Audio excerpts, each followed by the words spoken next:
He laughed at me in front of 300,000 strangers. That's how it started. One second I'm in my own kitchen in Atlanta wiping grease off the counter, minding my business, just fixing my coffee. Next second, my phone buzzes with a text from my youngest sister. Girl, go see what your son just posted on TikTok. I click it. And there I am, Emmy, zoomed in, grey roots out, housecoat on, morning face, no wig, angle looking straight up my nostrils. Caption bold as daylight. When your mom still thinks she's 35 but looks like the landlord's grandma. Soundtrack. Some disrespectful remix of Soulja Boy behind it. And my 22-year-old son, MY baby, is in the corner fake crying like I embarrass him. The video ain't even 10 seconds long, but in 10 seconds he stripped 30 years off the respect I sacrificed my entire spine for. The comments. Why all black moms swallow cuss words like battery acid before they explode. Bro, lemme pray for you before she see this. Old lady got Dollar Tree pearls and no edges. It wasn't the strangers. It was him. His laugh. That deep HHA I ain't heard like that since he was 10 and still pure. He was proud of it. And the worst part? That video hit 86,000 views in 3 hours. By noon, over 112K. And he doubled down, replied to a comment saying, "Y'all she be acting like she Beyoncé, but she built like a church secretary." I stood in my own home feeling like I got smacked across the face in public. No warning. No reasoning. Just betrayal. Like I was a joke. Like everything I ever gave, erased with a damn sound effect and a hashtag. It took me everything not to storm in his room right then and flip the entire house. But I didn't. I froze. And that's when I realized something. My son didn't fear me no more. He didn't even respect me. And I don't know if you ever felt that shift before, when your child stops seeing you as blood and starts seeing you as content, but it is the coldest moment of motherhood I have ever known. My name is Teresa. 54 years old. Born and raised in Decatur, Georgia. Single mother. High blood pressure. 2 jobs. I don't cry easy, but that morning my hands were trembling so bad I couldn't put my coffee mug down without clinking it against the counter. And for the record, I ain't no glamorous influencer mama. But I sure as hell ain't no ridiculous old lady either. If you're listening, please don't go anywhere, like, subscribe, and share this story. Because I swear to you, this didn't end the way my son expected. I didn't say a thing to him that night. Didn't comment. Didn't confront. Didn't breathe wrong. I cooked dinner. Fried chicken. Cornbread. Collard greens. He came downstairs like nothing happened. "Ma, you put enough salt this time," he joked, smirking, grabbing a plate. I said nothing. That is how you scare a wolf. Silence. He waited for me to explode. I didn't. He wasn't ready for that level of quiet. It got worse. Because he went live that night. And he mentioned me again. "You'll pray for me." She ain't said one word since she saw it. That's how you know a black mama about to call an ancestor. Laughter. Laughter. Donations flying in. $5 badge. $10 badge. Tell her to come on camera. And he said it. He said it right there. She better be glad I make more in one livestream than she do in 2 weeks. He said that. About Emmy. The woman who used to skip meals so he could eat seconds. The woman who drove Uber till 3 a.m. so he wouldn't work in fast food while finishing college. College I paid for. He had no shame. But see, this is where my son forgot something about me. He forgot what I was. Before I was just his mama. I was a bank operations specialist for 23 years. People bring me their money problems. And I fix them. I know systems. I know access points. And I know damn well how account authorization works, especially when the name on it is still legally mine. So I didn't yell. I didn't threaten. I didn't even blink. I let him walk around proud. I let him sleep peaceful. I let him think he was untouchable. And at 6:15 a.m. the next morning, while he was still snoring, I logged in. His bank. His brand account. His backup account. His Cash App. His PayPal. His little crypto wallet. Everything. And I took back what legally and ethically, never stopped being mine. Writing this right now, I still feel my heart beating slow. Not angry. Not shaky. Just surgical. Clean. At 9:37 a.m., my son walked into Wells Fargo smiling. He went to withdraw the rent money he promised to give me. The teller looked down at the screen, then leaned forward slow. "Sir, I'm so sorry. Balance zero, all accounts deactivated. And ownership transfer initiated yesterday morning." His face turned white. That boy almost collapsed. He looked around like the walls were listening. That was the first time in 5 years he looked scared of me. Not angry. Not annoyed. Scared. And that feeling. That shift. It did not feel like revenge. It felt like waking up. And that, right there, is where everything went wrong for real. Because instead of apologizing like a son, he did the one thing that turned this entire situation from embarrassment to war. He accused me. He barged into my room like a man with a warrant. Didn't even knock. Phone in his hand. Face pale. Voice shaking, but not with fear. With rage. "Hey, don't play with me.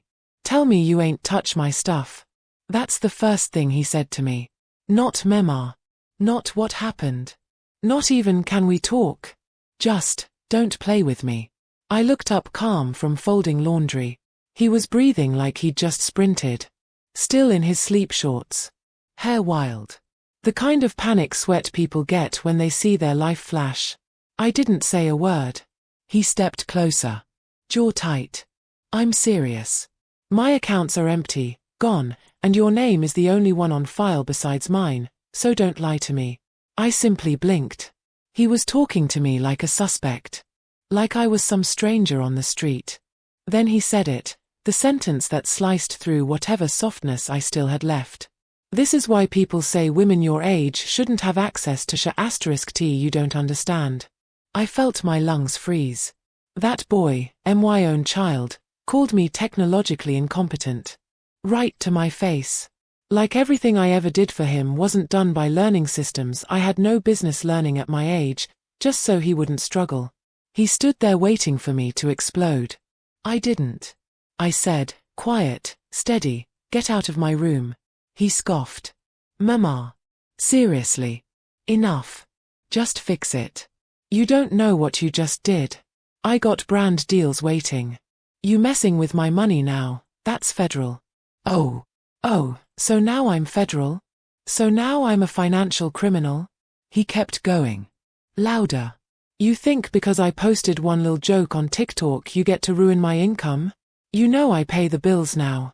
You know I take care of you. Say that again. Out loud. Say that again." I asked him just like that. Slow. Dead calm. His eyes flickered. I repeated, softer, "Say that again. You take care of Emmy?" He hesitated. Then like a fool, he committed. "I mean, yeah. I'm the breadwinner now. You old school. I don't rely on nobody. I make my own cree. Get out." He didn't move. So I stood up. And let me tell you, there is something about when a black mother stands that shifts the air in a room. Something ancient. Something bone deep. He lowered his voice. "Ma, you playing real dangerous. Unlock my accounts. Right now. You don't understand the kind of heat you just put on me."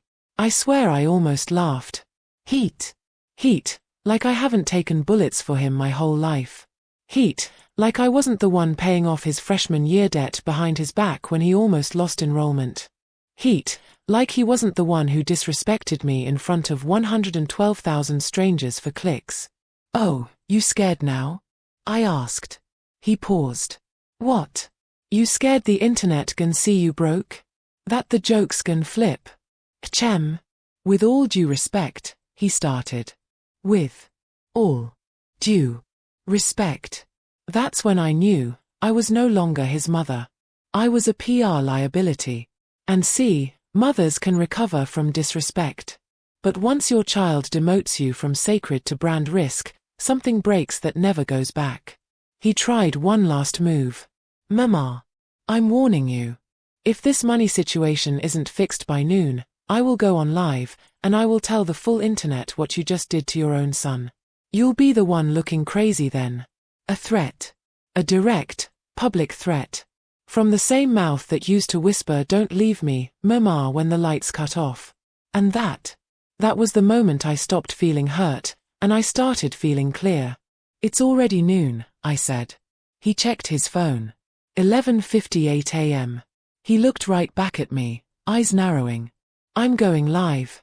Right now." I stepped aside. "Go ahead." He stormed out. Didn't get far. Because before he could even tap the go live button, I heard his girlfriend yelling downstairs. She had just tried to use his card to book a U-Haul.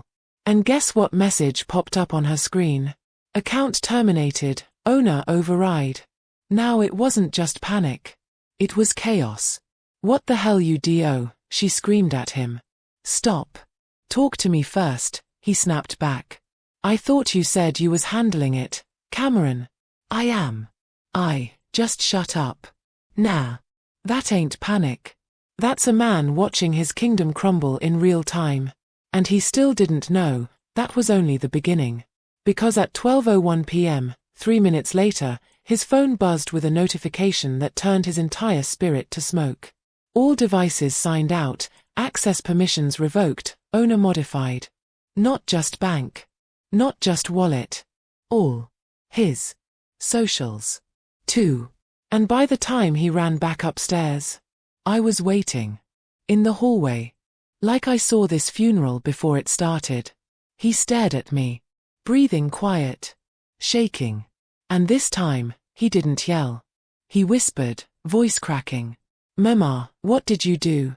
I didn't answer. Because I wasn't done. Not yet. And that's when his phone rang. A name appeared. And that was the moment things turned from a family dispute into a ticking bomb. His father was calling. A man who ain't spoken to him in 3 years, calling at the exact wrong moment. And what he said when he picked up that phone is something I will never forget. He snatched up the phone like it was on fire. Didn't even look at me. "Hello." Silence. Not even his father's voice right away. Just that stiff, cold quiet that only dead history produces. Then, finally. "So you really out here making a fool of yourself on the internet?" His father didn't sound angry. He sounded disgusted. That tone a black Southern man reserves for a son who was raised better. Cameron blinked, confused. "What?" That was all he said. "What?" Like a child caught off guard. His father didn't soften. I said, "You're going viral for clowning the same woman who carried your behind for 9 months and held your head through asthma attacks. You proud of that, boy?" There it was. That sentence. The one that strips a grown man right back into a child without volume. I watched his spine straighten like he was in court. Like he wasn't expecting his own absent father to enter this battlefield on my side. "Who told you?" Cameron muttered. "What you mean who told me? The world told me. You think ain't nobody sending me clips? You think I gotta follow you to know when my last name being dragged behind some trending sound effect?" Cameron's throat tightened. "I didn't, it was just a skit." "Oh, so it was a skit. So now your mama's dignity just content?" His father's voice sharpened. "So this is what I raised? A man who humiliates his own blood on camera for money?" "I wasn't humiliating her. You called her old lady." Silence. Dead silence. Not even a breath. His father's breathing got lower. Steadier. Serious. "Let me ask you something, Cameron." Pause. "When's the last time you told your mama thank you instead of treating her like a loan office?" I could see it in Cameron's face, that invisible punch where truth meets denial. He looked unconsciously at me. I didn't look back. His father wasn't done.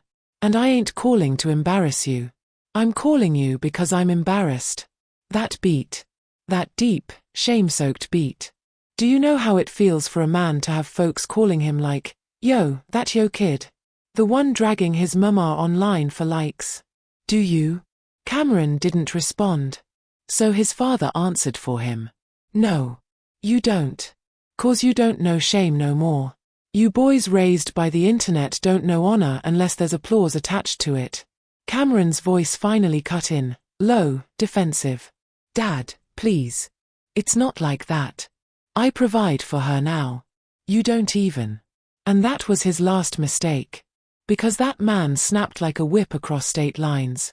You provide for WHO? Sudden inhale. Suppressed fury. You provide for who, Cameron? Cameron stepped back like the phone personally advanced on him. I mean. You mean what? Click. He went silent. His father didn't. I will not have my son walking this earth believing he owes his mother nothing but rent. That sentence shook something in the walls. Then softer, too soft. You may have money, son. But you ain't got legs to stand on. I saw it in Cameron's eyes, his whole ego collapsing inward. One brutal line at a time. His father continued. You know what makes a man? Not followers. Not digits. It's who he refuses to betray even when the whole damn internet pays him to. Cameron's breathing got unsteady. Dad.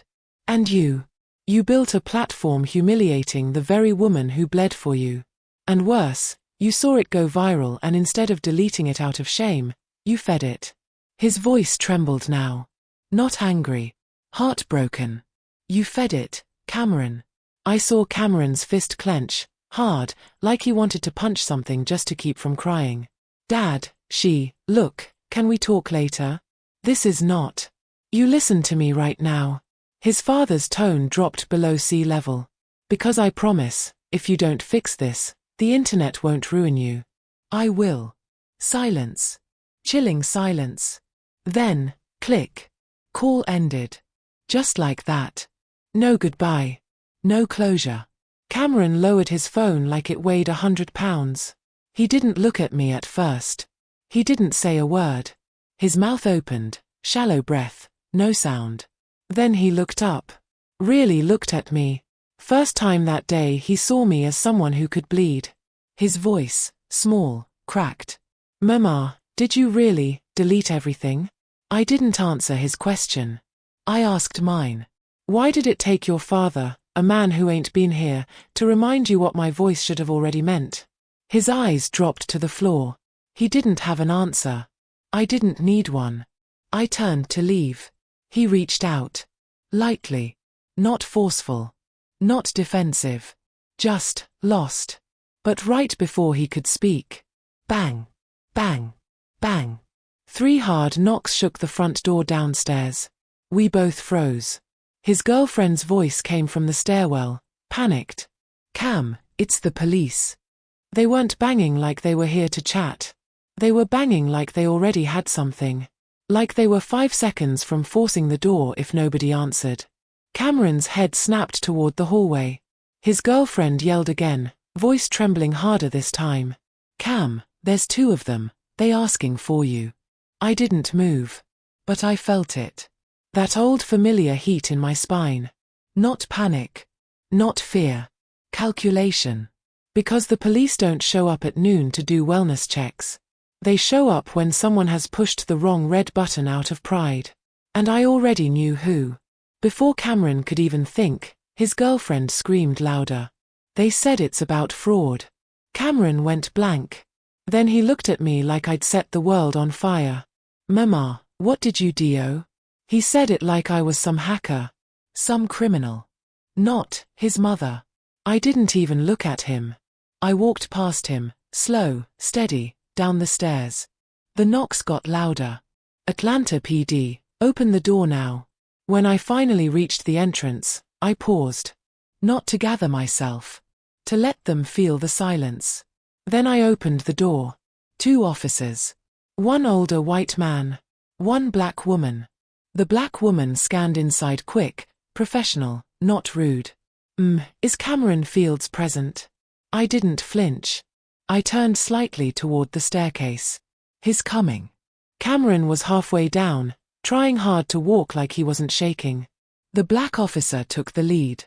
Sir, we received a report regarding unauthorized access and financial tampering involving business accounts under your name. We're here to document your statement. His girlfriend's eyes are wide, mascara already melting, phone still in her hand like she was about to livestream her own arrest. Cameron swallowed hard. Wait, I didn't report anything. The white officer spoke flat. Sir. You did. Pause. Cameron blinked, confused. Then he went pale. I watched him realize it in real time. He had set this in motion himself. His own panic, the one from this morning right after his bank visit, he'd blindly hit every button in every app to secure his brand. Emergency fraud notifications. Protection protocols. Account ownership dispute claims. Some of those buttons alert law enforcement automatically. He thought he was protecting himself from ME. He alerted them instead. I saw his throat move, dry breath. I can explain, it's just a family matter. Black officer nodded respectfully. We understand, sir. That's why we're here calm. But due to federal systems being flagged, we have to take your recorded statement immediately. Whether we pursue further depends entirely on what's said right now. You could physically see humiliation surge up his neck. He glanced at me for help. I didn't move. Didn't blink. Didn't even soften. He spoke, voice too low to be confident, too shaky to hide. I wanna withdraw the report. You can't, she said gently but firm. It's on record.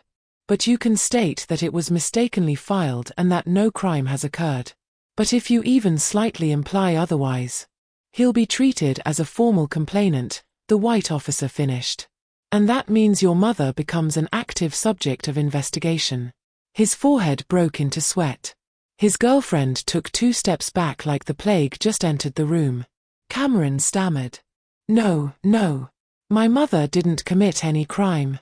It's just, she still had legal ownership access. It's a misunderstanding. Nothing was stolen. The white officer's eyes briefly flicked to me. Saw my hands calmly folded. He relaxed 1 degree. The black woman nodded. Understood. We'll document it that way. But we need verbal clarity from you on 1 line. She looked him dead in the eye. State clearly, on record, that your mother had pre-existing legal authorization to access the accounts in question. He closed his eyes like it burned. Then, yes, she does. And you are not accusing her of cybercrime, theft, fraud, or unlawful access. His voice broke on the second word. No, I'm not. The officers exchanged a look. The tension evaporated a little. The black woman closed her notepad. Thank you. No further action. Please be mindful in the future. Financial panic can escalate very quickly across automated systems. Then, softly, as she stepped back, just loud enough for him to hear. And for the record, don't ever let the internet make you forget who's in your corner for real. They left. Door closed. Silence. You don't understand a silence like that unless you've lived in it, the kind where everyone just saw the truth wearing a uniform and nobody can pretend anymore. He didn't look at me. Didn't speak. Didn't breathe. That's when I finally did. I didn't touch your money, Cameron. His head snapped up. I stepped forward just 1 inch. I reclaimed my name. He swallowed. Because now, he understood. This wasn't punishment. It was reversal. I leaned in slightly. And I didn't delete your accounts. His eyes widened. I waited. Then said. Yet. The word landed like lightning. Silent. Final. Yet. That's when something in his face changed. Fear. No. Something darker. Colder. He did not apologize. He did not soften. He did not break. Instead, he smirked. Slow. Calculated. Like a hunter who just found the next trap instead of the last one. And with a voice I did not recognize, he said. Then I guess we're not done here. That was the first moment. The very first moment. That I realized. My son had no intention of surrendering. And the next move he made. It didn't just target me. It targeted my job. My name. My reputation. My entire future. He didn't go upstairs. He didn't retreat. He didn't slam doors like a boy. No. He sat down at the dining table, as calmly as if he were about to pay bills, and pulled out his laptop. My spirit went still. He wasn't melting down. He was recalibrating. Calculated. Silent. Dark. I stood in the archway, watching. "Cameron," I said. He didn't look up. Just typed. Quick. Fluid. Aggressive. Then I heard it.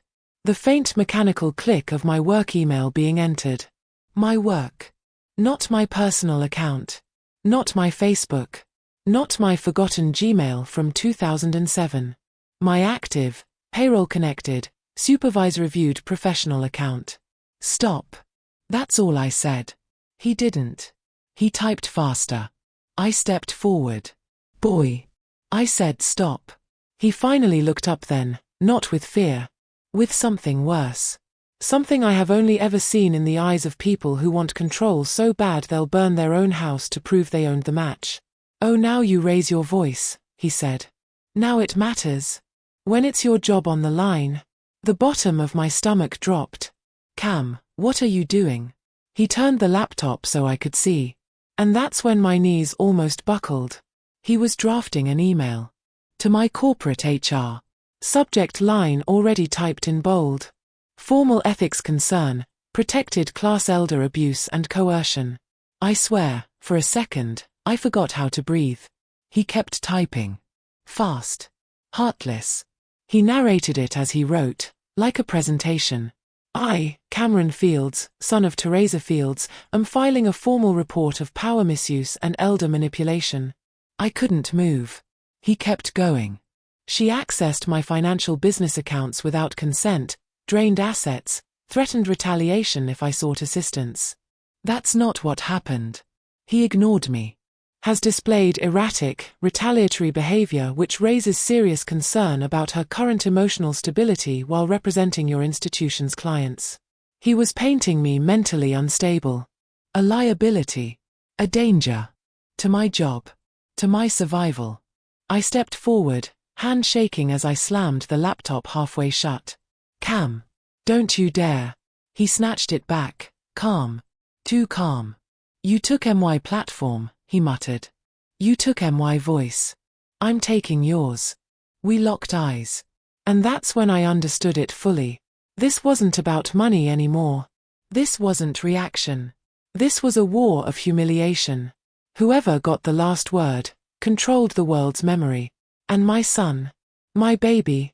This man standing in front of me now? He wanted to erase me.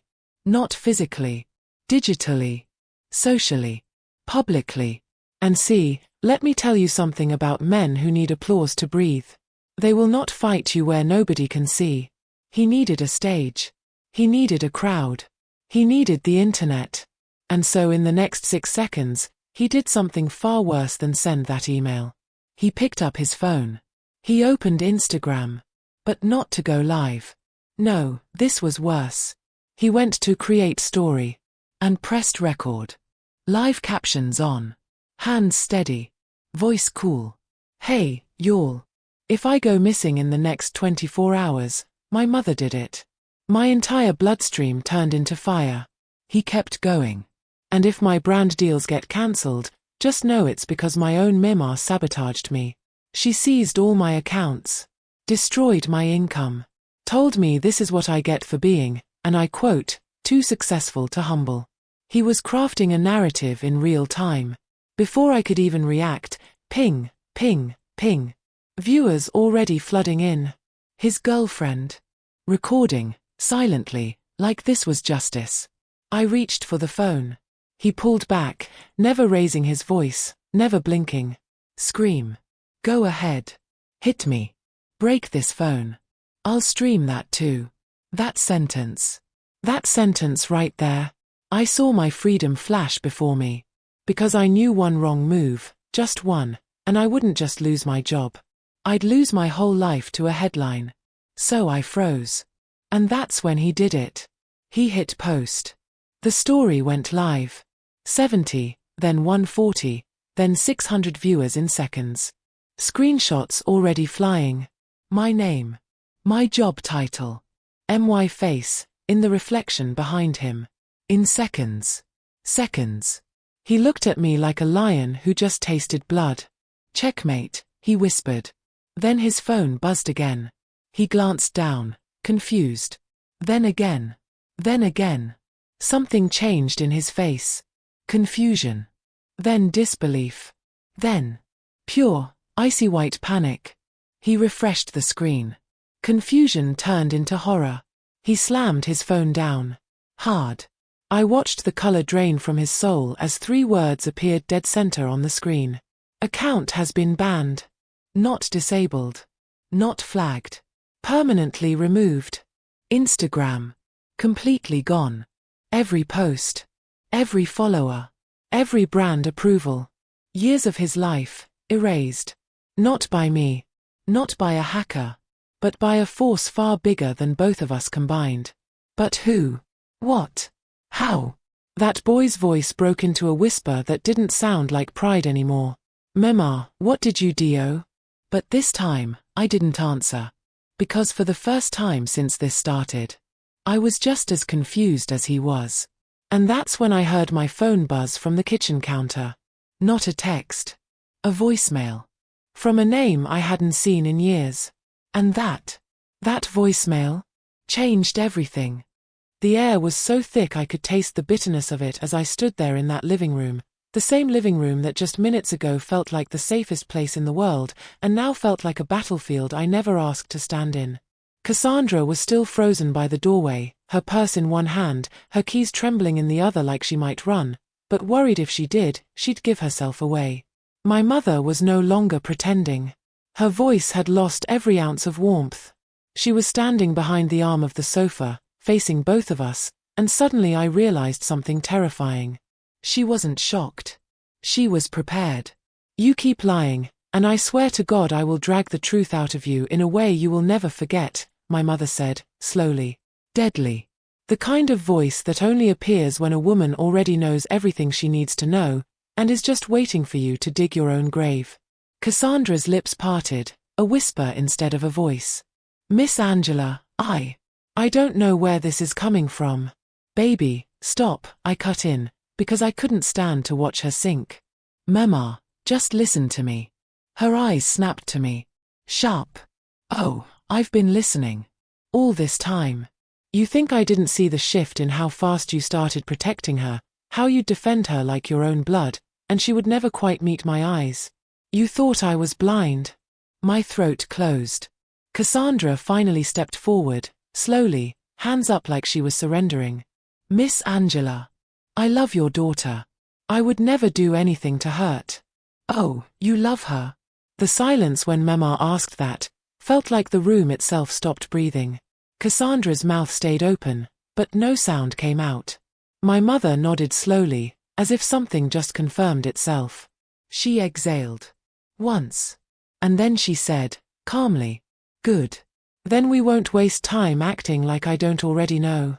Cassandra gasped, actually gasped, hands dropping. "Mama," I whispered, tears already forming, because anything that comes after that sentence ain't soft. My mother finally stepped into the full light of the room. And with every word that followed, I felt the truth begin to unroll like a secret funeral. "I know she is pregnant." The world shattered. Right there. In one sentence. Cassandra's knees almost buckled. My own pulse vanished from my body. There was no air. No movement. Just the echo of that sentence hanging between us like a judgment from God. Pregnant. She knew. Not suspected. Not assumed. She knew. Cassandra's hand flew to her stomach before she could stop it. That was the confirmation. My mother closed her eyes the moment that hand rose, and exhaled like a woman whose last piece just clicked. I whispered, voice breaking, "Mama." She opened her eyes again, but now there were tears inside them. And I'd never seen my mother cry in confrontation. Not even once. She wasn't angry. She was hurt. So deeply hurt that it made her look like she'd been holding that pain alone for a while. She looked at Cassandra. Then at me. And then, her voice softened. "Why didn't you tell me, baby?" My heart cracked. Cassandra moved first, voice trembling. Miss Angela, I swear to God, I was going to tell you. We were just waiting until. Until what? My mother asked, quietly. Until my daughter started to show. Until the rumors beat you to it. Until her body stopped being able to lie for you. Cassandra's tears finally escaped. And she did something I never expected. She fell to her knees. Not dramatic. Not for pity. Genuine. Grounded. Truth surrender. I love your daughter, she whispered, breathless. I have been in love with her for years. Years, Miss Angela. I was going to ask for your blessing. But I was scared. Because I know what people say. I know how people break women like us. And I couldn't risk losing her, before I even got to keep her. My breath left my body. Tears, falling freely now. My mother's face, unreadable. And then, Cassandra pressed her forehead to my mother's hands on instinct, like tradition, like honor, like she was begging without words for permission to exist. And my mother did not pull away. Not immediately. But her voice, oh God, her voice turned lower. More dangerous than anger. Answer me truthfully, she said, steady. Is that child in you, my grandbaby? Cassandra lifted her head, tears glowing under the lamp. And she whispered. Yes, My mother closed her eyes. One tear fell from her right eye. But I could not tell. If it was the tear of a woman breaking. Or a woman deciding something irreversible. And that silence was the most terrifying moment of my life. The silence in that living room had its own heartbeat, steady, slow, suffocating. My mother's eyes were still closed. Cassandra was still on her knees, breathing like her chest had forgotten how to move. And me. I was frozen, halfway between wanting to speak and terrified of saying a single wrong word. And that's when my mother finally opened her eyes and pulled her hand away. But not fast. Not with disgust. Slow. Measured. Like she wasn't rejecting her, but releasing whatever piece of her heart she had just been holding onto too tightly. She stepped back 1 inch. And her voice came low. Stand up. Both of you. Cassandra rose slowly. I did too, but my entire body felt like electricity was crawling under my skin. My mother didn't look at us immediately. She walked instead. To the window. To the same place she used to sit and watch the street when I was a little girl. The place she prayed at silently whenever she thought we weren't looking. She stood there for a moment, shoulders lifted, held, then lowered, and finally turned around. When were you planning to tell me? She asked calmly, but not softly. Calm like a courtroom. Calm like a loaded gun. Cassandra was the first to try. Miss Angela, No, my mother lifted a hand. I asked my daughter. Her eyes fell on me. And I swear, that was the first time in my entire adult life where I felt like a child again. I don't know, I whispered. I was scared. Of me? Yes. She nodded once, not offended. Not surprised. That's fair. That hurt worse than if she had yelled. Cassandra, voice shaking, tried again. I love her, Miss Angela. If you never want to forgive me for... My mother sharply cut her off. Stop speaking like I am the threat. If I was going to destroy either of you, it would have already happened. Cassandra's breath caught. Mine too. Then my mother's face changed. Not softer, but older. Older in a way that made me feel guilty. Like she'd been carrying something heavy long before we ever opened our mouths. You think I don't know what it is to be afraid of love, she said quietly. Terrified of loving someone in a world that still sees you as disposable? You think I didn't bury my own love story once? You think I didn't sacrifice, for the image of what a good woman was supposed to look like? She was no longer talking to us. She was talking to everything that had ever silenced her. My throat was burning. Cassandra, tears silently falling, didn't dare blink. My mother looked at me again. And now you, my daughter, carrying a life inside you, have been waking up every day, in fear of me. Her voice did not shake. Mine did. I'm sorry, I whispered. It was all I had. I didn't want to disappoint you. She closed her eyes, once, steady, like she was swallowing something sharp. Then she said, "You didn't disappoint me." I broke. Tears exploded before I could stop them, my hand flying to my mouth like I had to catch something breaking out. But then, her voice shifted. Colder. "But you did insult me." That line tore the air open. She stepped closer. "That you believed I would shame you for loving someone, before I even had a chance to know the truth. That you, my own child, thought fear was safer than honesty with me." She wasn't yelling. She was hurting. And somehow, that was worse. Cassandra tried to speak, voice trembling. "Please, don't blame her. Blame me," I told her. My mother's head sharply turned to Cassandra. And this time, her voice did not tremble. "Oh, don't worry," she said calmly. "I blame you too." Cassandra swallowed hard. Not defiant. Not arguing. Ready to accept whatever judgment was coming. My mother stepped fully forward now, only 1 foot between her and Cassandra. "And since you love my daughter, and since you will stand here and face me instead of running, then I will ask you this only once." She paused. And the question that followed came out like a quiet execution. "Are you prepared to fight this whole world to protect her, even if that includes members of this family?" Cassandra looked straight into her eyes. Not down. Not away. And said, "Yes." No hesitation.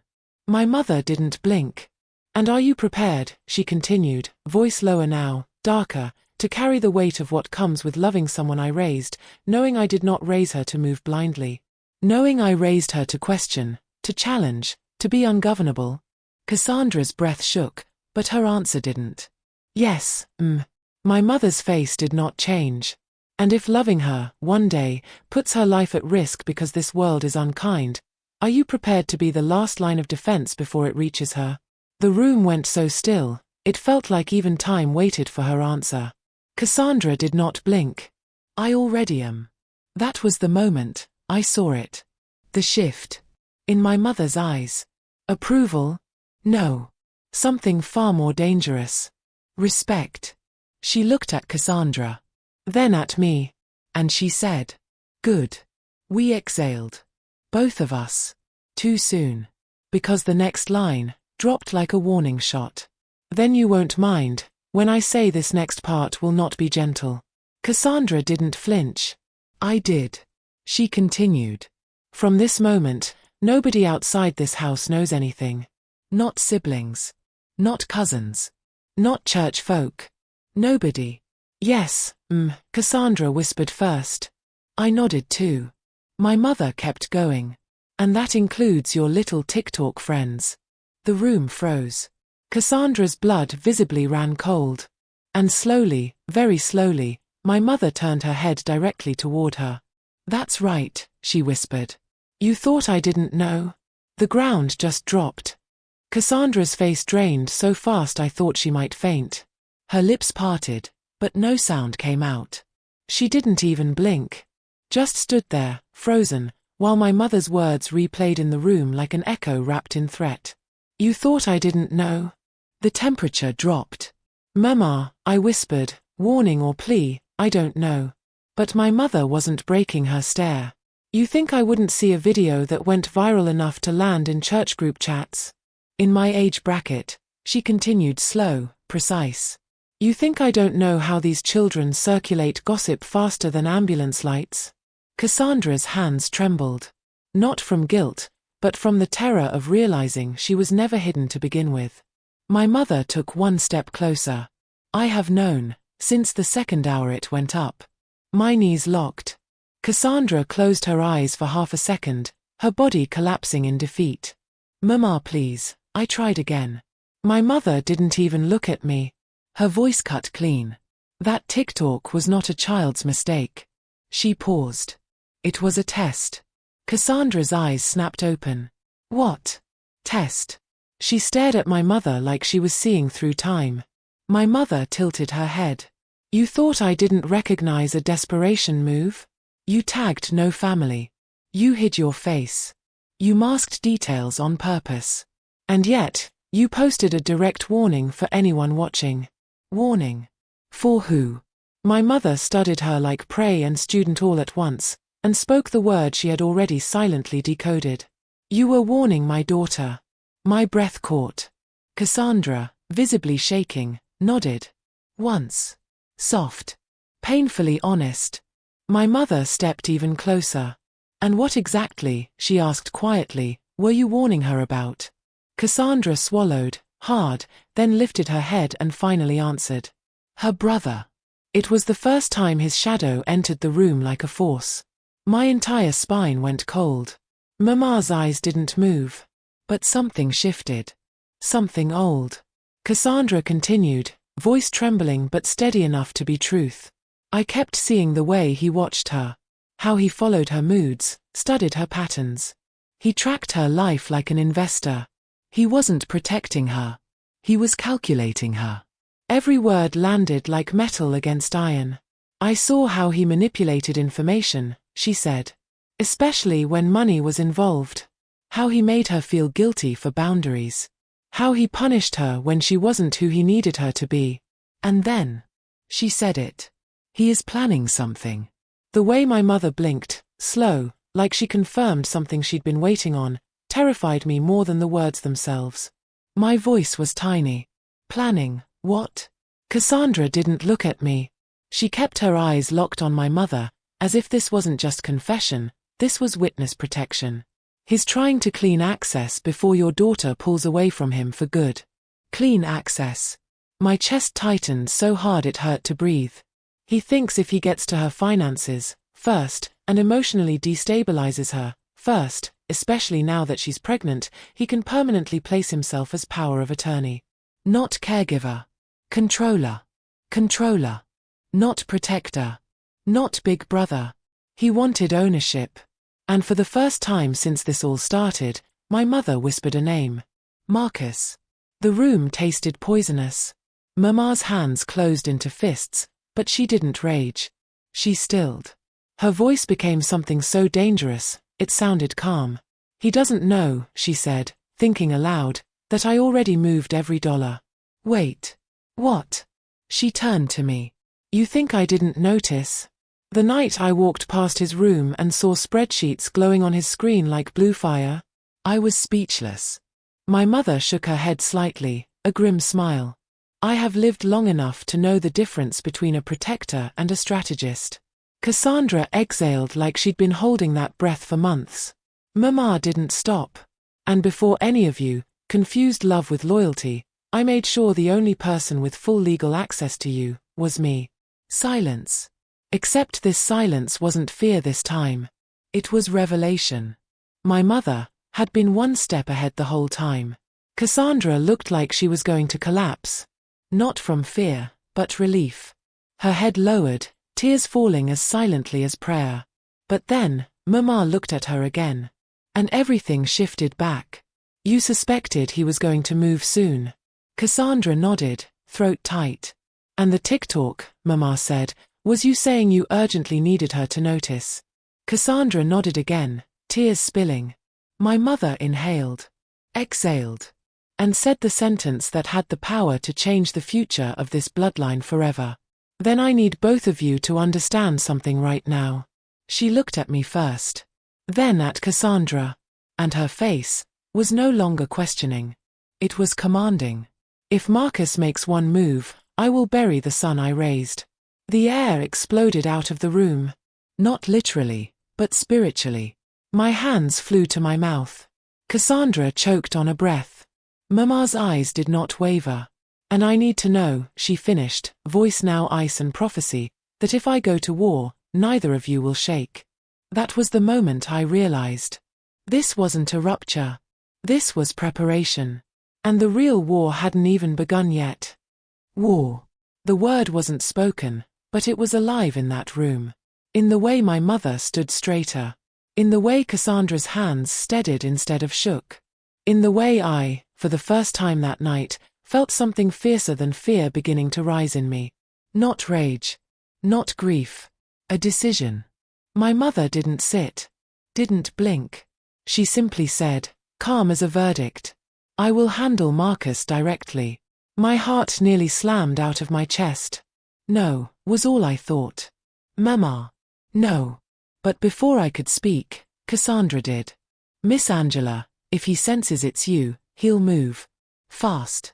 My mother looked at her, but did not disagree. Cassandra continued, voice stronger now, but still respectful.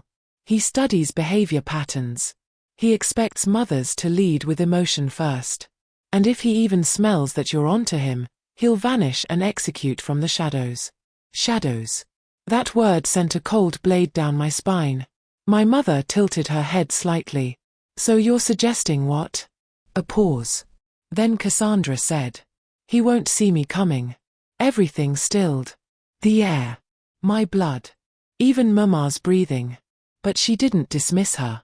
She studied her instead. Me. I finally found my voice. No. They both turned. I didn't even realize I was shaking until I heard it in my own voice. No. No. Cassandra, no. I'm not letting you go to him alone. I'm not letting you put yourself between. Stop. My mother's voice stopped the entire house from existing for a second. Then she said the sentence that made me feel like I was hearing an ancestor speak through her. You do not protect the people who are built to fight with you. You stand beside them. I stopped. Cassandra's eyes closed, like those words landed in a holy place inside her. My mother turned to me. You are carrying a child. Your body is now a nation. There are battles you will not lead, but you will prepare the ground for the ones who do. Prepare the ground. Not hide. Not freeze. Position. My heartbeat slowed. Not from fear. For the first time, from clarity. Mama looked at Cassandra again. And if he truly has begun his move, where is the breach? Cassandra replied without hesitation. Her email. The floor disappeared from beneath me. My what? Cassandra finally looked at me. When you logged into our joint folder yesterday, I saw an internal note saved to your personal drive. You never created it. It was unsigned. And it was a simulated emergency petition draft. Petition. Emergency. For what? Cassandra finished it for me. Medical authority. In the event of mental instability during pregnancy. I nearly fell. That's what he was doing. Not money. Not jealousy. He was setting me up to look unfit. To take my autonomy away legally. Before the baby was even here. My knees hit the couch. My mother didn't flinch. What else? She asked Cassandra. Cassandra hesitated, then said the one word that made my mother slowly close her eyes. Pastor. My stomach turned violently. Pastor David. Our mother's most trusted spiritual ally. Mama's voice came like a ghost. He went to church. Cassandra nodded. He offered a concern, as a brother. About sudden emotional changes. Isolation from family. Confusion. Possible prenatal depression. He was building a case.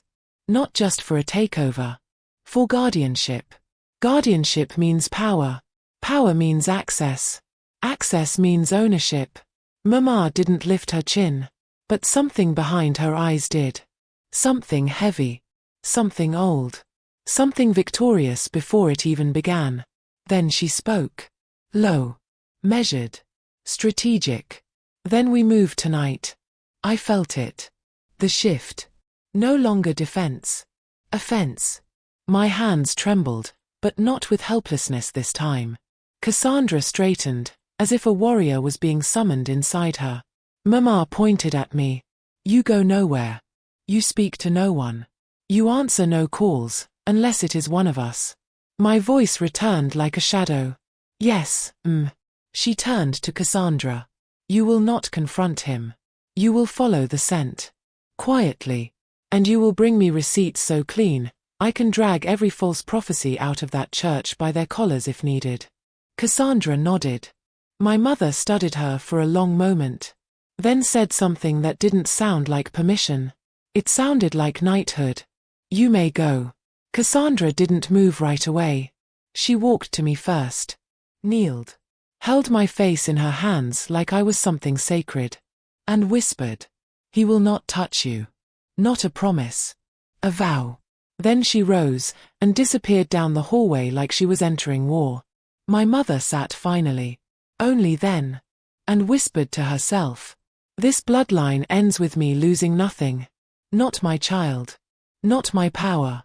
Not my story. But before I could breathe again, her phone lit up on the coffee table. Face down. Silent. Incoming call. From Marcus. The name across my mother's phone wasn't just familiar, it was prophetic. Marcus. No ringtone. No vibration. Just his name glowing silently, like the devil knocking politely. My mother didn't reach for it. She just looked at me. Don't move. I didn't. She turned the phone over, screen down, and let it keep ringing into the void. Then she rose. Not rushing. Not shaken. She walked to the cabinet in the hallway, the one none of us were ever allowed to open as kids, and pulled out a black leather binder. Not a Bible. Not paperwork. A vault. She set it on the coffee table and opened it. Inside were not photos. Not memories. Documents. Power of attorney forms. Trust transfers. Medical directives. Legal traps, except hers. I was staring at a war chest. She didn't explain. She just said, "Before he calls again, I need you to understand something."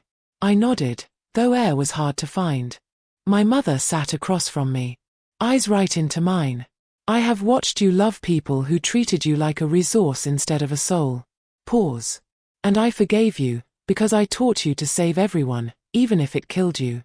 My throat collapsed. But she kept going, not cruelly, but like liberation had a blade. "That ends tonight." The words were so final, I felt every ancestor behind them. She lifted the binder slightly. "This is not to destroy your brother. Beat. This is to end his access." That was the difference. Not revenge. Sovereignty. The phone rang again. She didn't look. She opened the binder wider, and I saw my name. On every page. Ownership. Trust. Full authority, already in place. She had moved before the war even began. "Mema," I whispered, cracking. She cut me gently. When a mother sees war coming, her child should never see it first. Tears finally came. But she didn't stop to comfort me, not because she didn't want to, but because we weren't done yet. She picked up her phone. And hit decline. Then, she called him back. My body snapped upright, terror flying through my chest like lightning. But my mother's voice was calm. Velvet over steel. When he answered, she put it on speaker. "Hey, Ma." Marcus said like everything was normal. Too casual. Too smooth. The way manipulators sound right before they attempt the kill. Mama didn't speak like prey. "Marcus," she greeted. Neutral. No warmth. No ice. Control. He cleared his throat. "I just wanted to check on Sis. She hasn't been responding. She okay? Everything good since yesterday?" He was fishing. Already framing. My mother leaned back slightly. "Your sister is fine," she said. "But I do have one question for you." Silence. Static. Then Marcus, "Yeah?" Mama's tone sharpened by exactly 1 degree. "Why did Pastor David call me today, suggesting a wellness intervention for my daughter?" The silence after that wasn't empty. It screamed. Marcus tried, weakly, "What? What? Her? Ma, I don't." But she cut him off. Not with anger. With precision. "Do not lie to me in real time," she said quietly. "You are not fast enough." Marcus went dead silent. My pulse was so loud I could hear myself. Mama continued. "You have been planning something. You will not deny it. You will only confirm how far it has gone." He didn't breathe. She didn't blink. Then, his voice changed. Cold. Flat. "Not her son." "I did what I had to do," he said quietly. "She's not thinking clearly. Cassandra got in her head. I was preventing damage before it happened." That told us everything. He didn't see me as a person. He saw me as an asset. My mother smiled. "I swear to God," she smiled. Because that was his confession. Marcus, she said, like finishing a eulogy, whatever power you believed you had, is gone. He almost laughed. Ma, you don't have the authority. Oh, sweetheart, she interrupted gently. I never needed authority. She lifted the binder. I have possession. Marcus spoke sharply then, voice rising. Don't do this. Don't you do this to me. Good night, Marcus. She ended the call. Just like that. Final. No explosion. Just closure he couldn't breach. I was frozen. Shaking. Flooded and emptied at the same time. Mama closed the binder and locked it. Then finally, she looked at me. Not as soldier to soldier. As mother to daughter. You are safe, she said simply. But you have one assignment. I waited. She didn't soften it. Do not let this make you small.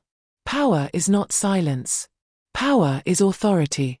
I nodded through tears I couldn't stop. She leaned forward and placed her hand on my stomach.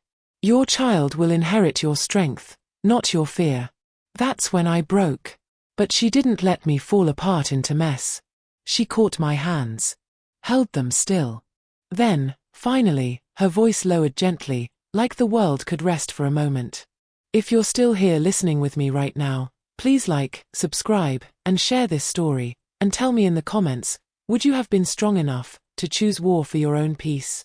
She didn't blink. Neither did I. Because it wasn't just a CTA. It was a mirror.